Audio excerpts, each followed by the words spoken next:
I'm Ron DeLegge with ETF Guide. Thanks for joining us. Now, some of you may own index ETFs from different providers, and I'm going to explain to you why that's a big no-no. Mike Akins from ETF Action will be joining me to elaborate on this in a second. Now, before we go any further, I want to give you some background.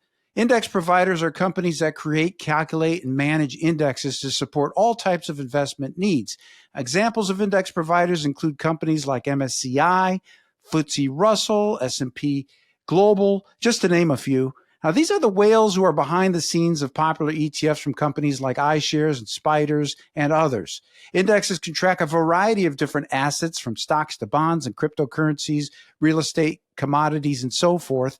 The first stock index created was by Charles Dow in the year 1884, and it was known as the Dow Jones Transportation Average. Now, this index of sorts was built at that time as an indicator or benchmark of the stock market's performance. Some indexes stay true to their traditional role as a benchmark or yardstick. In other words, these indexes are not trying to outperform competing benchmarks. They're simply aiming to track a certain segment of the market.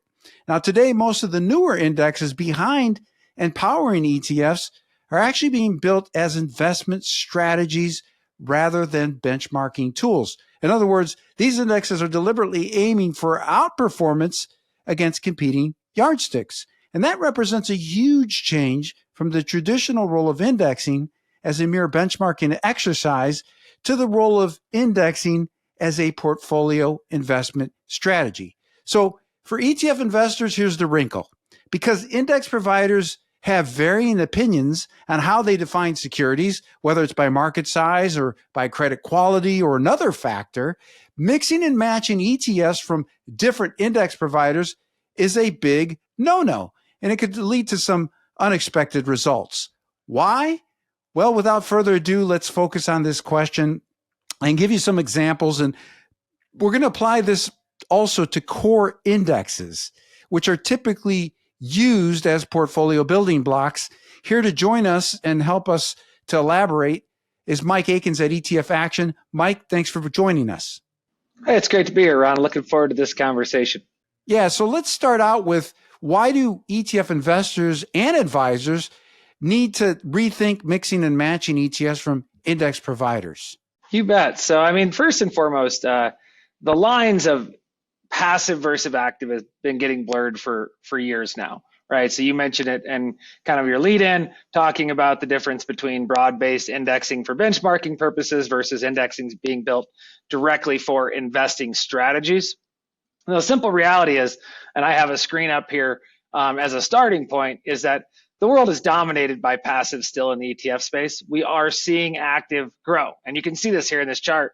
As you can see over the last 5 years, where, going back in 2018, you couldn't even see that active existed. You're starting to see it creep in. So I'm not suggesting it's taking a role, but the world is still dominated by passive, which is why this conversation is so important. Yeah. But if you think about the indexing of the providers, everybody has kind of a different spin on the market. Let's start with the largest, the granddaddy of the ETF space, which is the S&P 500, right? It's $9 trillion in ETFs.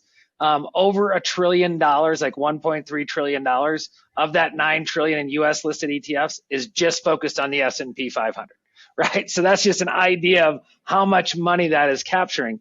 And I think it's really important to note that the S&P 500 is not truly a passive index. It is a group of folks sitting around a round table debating about which companies best represent the markets.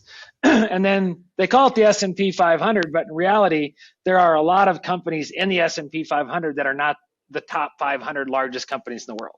So that's just one example. So then we pair that with, let's say, the next largest, the Russell series, the Russell 1000. That is a true representation of the largest 1,000 companies updated annually.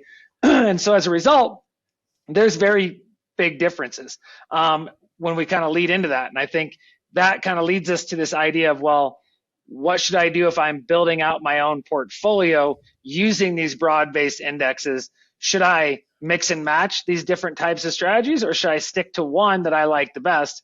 And I think what our goal today is to kind of represent why we think sticking to one that you think is the best is the way to go.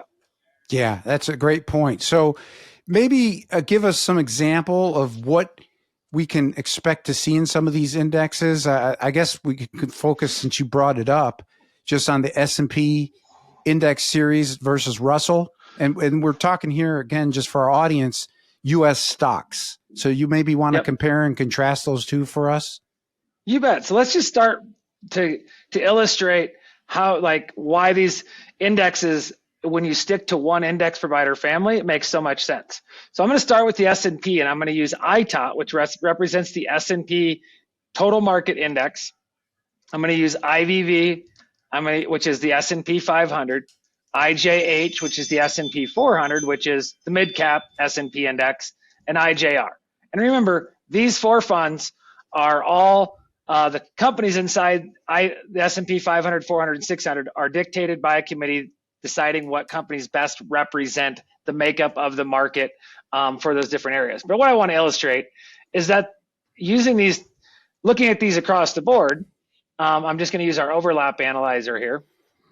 And what it's going to do is going to show me that if I'm looking at IJR versus IJH or IVV, it's 0% overlap, as intended, right? The S&P 400, 600, 500. As expected, ITOT then is mostly made up of the S&P 500, 87%. 5.3% is the mid cap, and 2.4% then in the small caps. And then ITOT is a total market index, so there's a subset of about 6% that aren't held in any of the 4, 5, or 600. But that's the power of sticking to one brand, is you're not getting any of this cross overlap. Whereas, go back to my ETF navigator here and do the same thing.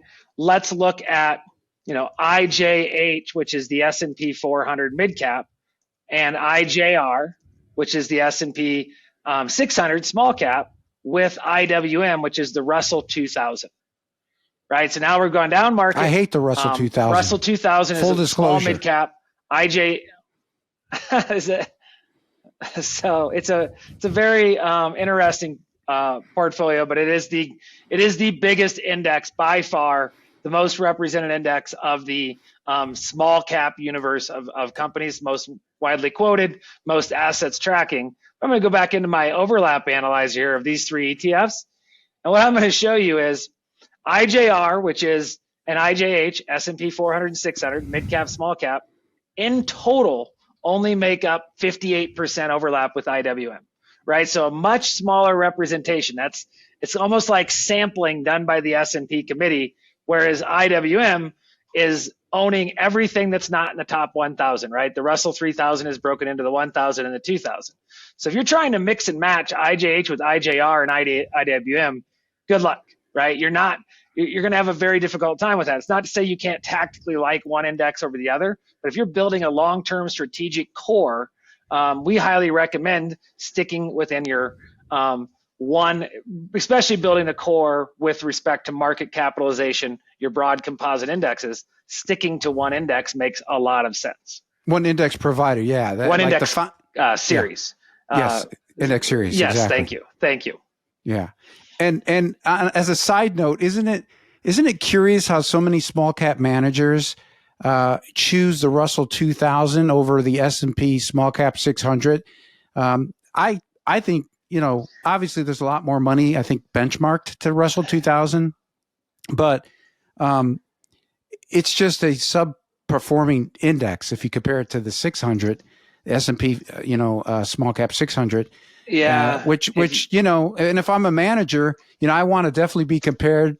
It's easier hurdle for me to show outperformance of a substandard, benchmark like a Russell 2000 versus this S&P small cap 600, which would be harder to beat.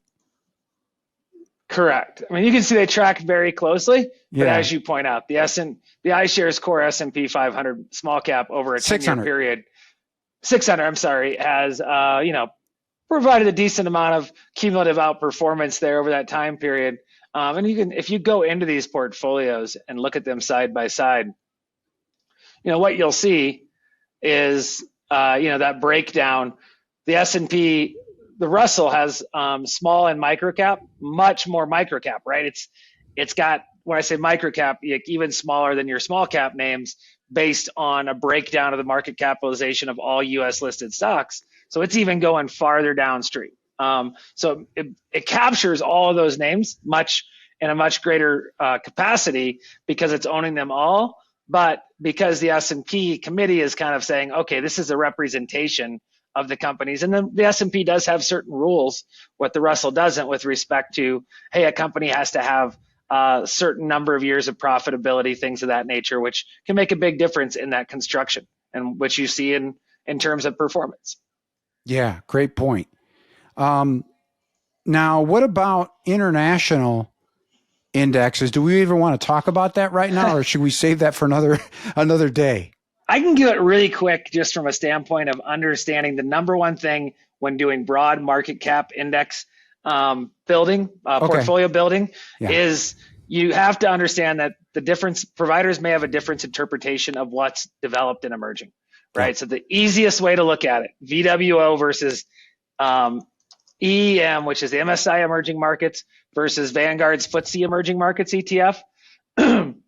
If I were to go down and look at my country breakdown of these two portfolios, the two largest securities in iShares is going to be South Korea and Taiwan, because they're the largest emerging market portfolios as far as MSCI is concerned.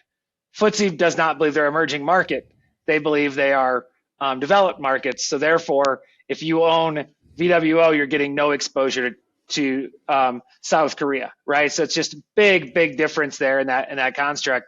And then if you own iShares, MSCI Emerging, and Vanguard Developed, then you're going to potentially have no exposure to a certain country because of that. So it's really something to keep an eye on when you're building out those portfolios. Yeah, no, that's a great point. Thank you for mentioning that. It may be fodder for a different show and episode that we can discuss. One last thing before you take off.